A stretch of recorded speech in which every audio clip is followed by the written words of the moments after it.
Nílé lóko lájò lẹ́yìn òdì mo kí gbogbo yín káàbọ̀ sí orí ìkànnì Gúúsùláìtì. Mo kí yín pé ẹ káàárọ̀, ẹ káàsán, ẹ káalẹ́ ní ibi tẹ́kù gbogbo tẹ́ẹ̀bà tẹ́ láǹfààní láti máa wò ìkànnì Gúúsùláìtì. Àjíjẹ ara yóò máa jẹun, ọlọ́run ní fẹ́ ṣọṣẹ́ gbogbo wa. Ojú tẹ̀ fi ń wò wá àti títẹ̀ fi ń wò wá lòdì, kò sì ní fọ́nà ṣe ẹ ṣeun.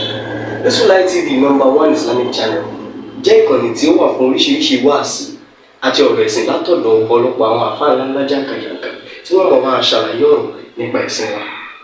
Ní báyìí, ẹ bá mi subscribe sórí Gúúsùláìtì kí ẹ lè máa jẹ ọ̀pọ̀lọpọ̀ gbádùn àwọn fídíò táwọn fi síbẹ̀ lónìí ọ̀rọ̀. Ẹ bá mi like kí ẹ sì bá mi subscribe, ẹ bá mi share kí ẹ bá mi comment sórí àwọn fídíò yìí. Ìṣẹ̀lẹ̀ bẹ́ẹ̀ bẹ́ẹ̀ ti sí. Ọlọ́run jẹ́ kí a rí yín pẹ́ lórí ọ̀rọ̀ àwọn RMQK ní a fẹ́ jẹ́ kí ẹ bá wa tàn mọ́lẹ̀ sí nǹkan kan bẹ́ẹ̀ lórí ọ̀rọ̀ tẹ́ sọ ní Ìkìrun first program tẹ́ ọkọ̀ ṣe lérí ọ̀rọ̀ wọn náà nìyẹn. Àwọn èèyàn wá kọ́ tiẹ̀, àwọn blogger kọ́ tiẹ̀ púpọ̀ láti fi àtáàkì àwọn RMQK yìí. Olólùfẹ́ wa kan ló wá sẹ́ndì àárín kan sí mi bẹ́ẹ̀ gbá kí bàbá bá wọn tàn mọ́lẹ̀ sí àárín yìí wípé ẹ̀sọ́ ń bẹ̀ pé àwọn RMQK yìí ní pé wọ́n ní lédì tí wọ́n máa ń wọ̀, wọ́n dà gẹ́gẹ́ bí awo tí wọ́n á ní ladies tí wọ́n máa ń wọ̀ bẹ̀. Ṣé lóòótọ́ ni wọ́n ní lédì ní àbáyédàpẹ̀ bá tàn mọ́lẹ̀ sí ọ̀rọ̀ náà? Alhamdulillahi rabbil alamin. Ó dà bẹ́ẹ̀ kí àwọn tí wọ́n bá rí àkíyèsí láti pè wá ṣàbùrú bẹ́ẹ̀. Ọ̀rọ̀ Baba Sheikh Adam tí wọ́n sọ wípé qallama salima miksaru uqila lahu izaru, ó kéré kí ẹni tí ń bá ń sọ̀rọ̀ bí wákàtí kan kó má sí mistake inú ọ̀rọ̀ rẹ̀ àfi táwọn èèyàn bá gbà bẹ́ẹ̀ wípé ahán ló gbé ń bẹ̀ wọ́n bí Sheikh Adam ti wíru pé ahán ló gbé. Àbá sọ̀rọ̀ kan wípé ọ̀rọ̀ tí ń bá sọ tó bá jẹ́ pé ọ̀rọ̀ ara mi ni téèyàn bá ní ẹ̀sì mistake ọ̀rọ̀ yẹn sì sọ Sheikh Adam ní kí á ní sì sọ wípé ẹ fi rí jì mí o, mistake mi o. Àmọ́ tó bá Sheikh Adam sọ bẹ́ẹ̀, àmọ́ tó bá yẹ pọ̀rọ̀ Ọlọ́run ni Sheikh Adam ní èyí ní sọ pé ẹ fi rí jì mí torí mo gbẹnu Ọlọ́run sọ, Ọlọ́run lọ sọ ó ti yé. So ọ̀rọ̀ yẹn ń jọ tí à ń sọ̀rọ̀ náà inú ọ̀rọ̀ tí à ń sọ táwa nù speed ọ̀rọ̀ ló jẹ́ ó jáde wípé wọ́n ní lédì tí wọ́n máa wọ̀ rárá ó ti yé báwọn. So inú ọ̀rọ̀ sọ tí kò lè má ṣe bẹ́ẹ̀ fún ẹni tó bá jẹ́ sọ̀rọ̀sọ̀rọ̀. So àmọ́ jẹ́ mọ̀ pé àwọn tí wọ́n bá fẹ́ àwọn tó jẹ́ sí wípé àwọn ọ̀fẹ́ yàn gan ó ti yé báwọn ẹnu nókítọ̀ yẹn àwọn wà á mú láti fi ègé sí yẹn wípé lágbájá ń sọ pé wọ́n ní ilé bí ajá sí wípé wọ́n ń ṣe. Èmi náà mo tún sọ níbì kan wípé àwọn ìjọ yìí mùsùlùmí ni wọ́n.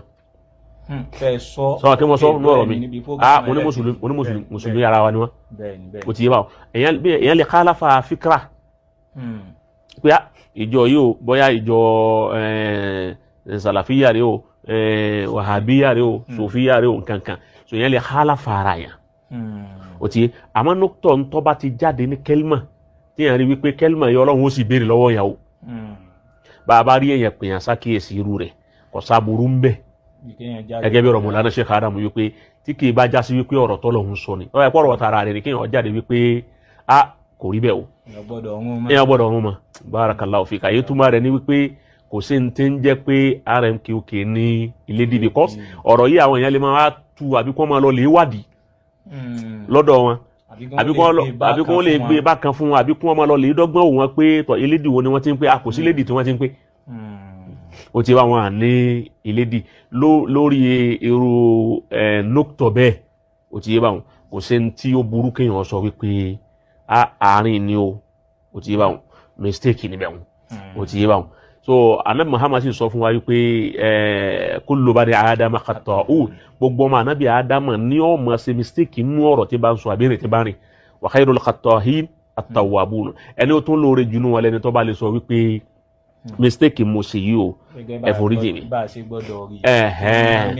Kèdè mọ́ mi nígbà tó jẹ́ sí pé ọmọ ìyá wa nù Islam ni ó ti yé báwọn láti sọ kọ́dà bọ́ jẹ́ pé alùsùnà lèèyàn bá sọ̀rọ̀ sí tó bá rí pé ọ̀rọ̀ tó sọ yìí ti dàbí ìgbà tó já sí wípé èèyàn ti lẹ̀ nǹkan tí èsì tiẹ̀ mọ́ o ní láti dá a padà wípé foríjì mi láàrin ọ̀rọ̀ tí mo sọ yìí so gbogbo àwọn tí ń jẹ́ RMQK ó ti bá ń kún ọ̀sà foríjì ń bi pé ọ̀rọ̀ ẹni tó jẹ́ olólùfẹ́ tó ń wúra pé asákìyèsí náà